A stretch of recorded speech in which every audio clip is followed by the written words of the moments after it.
The purpose of this chapter is to lay your foundation for lifelong control over your weight, and that starts with what you eat. You'll see that this and the exercise chapter are some of the longest ones in the book. That's on purpose. These two subject matters are the cornerstones of successful weight loss, and it's my goal to teach you how to master and implement them in the easiest and most effective ways possible. I've always hated the word easy because I truly believe that nothing in life worth having is easy. But my goal here is to make your relationship with food and eating healthy easier, as easy as possible.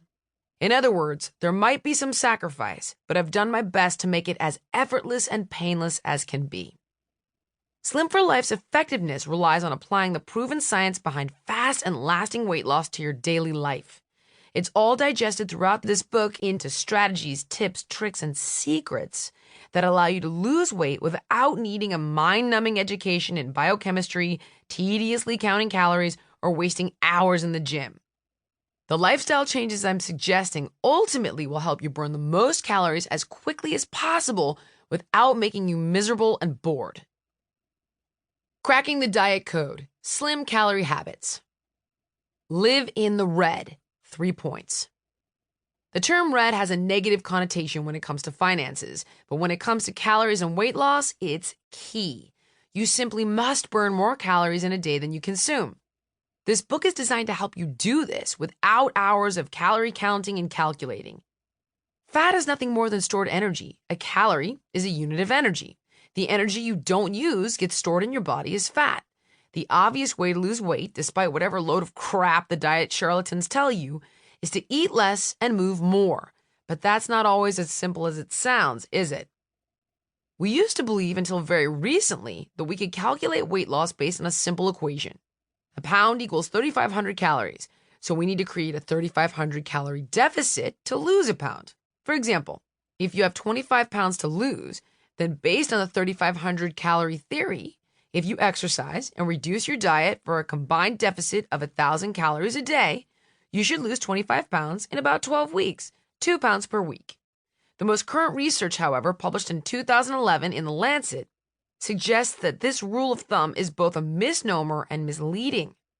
Not only do some people lose weight faster than others, but the amount that people lose is not equal within the same time frame.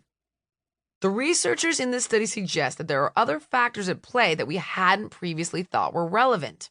Age, height, weight, gender, body fat percentage, and resting metabolic rate. These count when it comes to estimating a truer calculation of calories used versus those taken in each day. To see what it will take you to lose weight calorie-wise in conjunction with the amount of activity you're willing to put in, the researchers have created a mathematical tool available to the public online. http://bwsimulator.nih.gov/. You simply go to this page and enter your personal information and the amount and intensity of training you're willing to do, and the simulator will ballpark for you how much you should be eating in a day. Try it. It's super cool. I used it during season 14 with our Biggest Loser contestants, and it worked like a charm.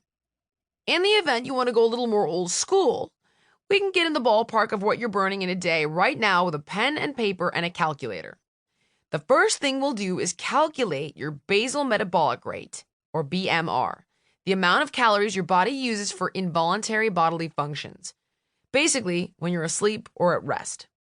Your BMR doesn't take into account the number of calories you burn from your daily activity, though. That's your AMR, or active metabolic rate. I'll get to that in a minute. The BMR formula uses the variables of height, weight, age, and gender to calculate the body's energy expenditure. The only factors it omits are lean body mass, the ratio of muscle to fat that a body has, and biochemistry. If you have hypothyroid, polycystic ovarian syndrome, or PCOS, insulin resistance, or estrogen dominance, there's no way for the BMR formula to read that. You need blood work and an endocrinologist to deal with these issues. Barring a hormonal disorder, however, this formula will be fairly accurate overall. One additional caveat. For very muscular people, it will slightly underestimate the calorie burn. And for those with a higher percentage of body fat, it will slightly overestimate it. Use the following BMR formula for your gender to calculate your BMR. In women, your BMR equals 655 plus 4.35 times your weight in pounds plus 4.7 times your height in inches minus 4.7 times your age in years. For men, BMR equals 66 plus 6.23 times your weight in pounds plus 12.7 times your height in inches minus 6.8 times your age in years.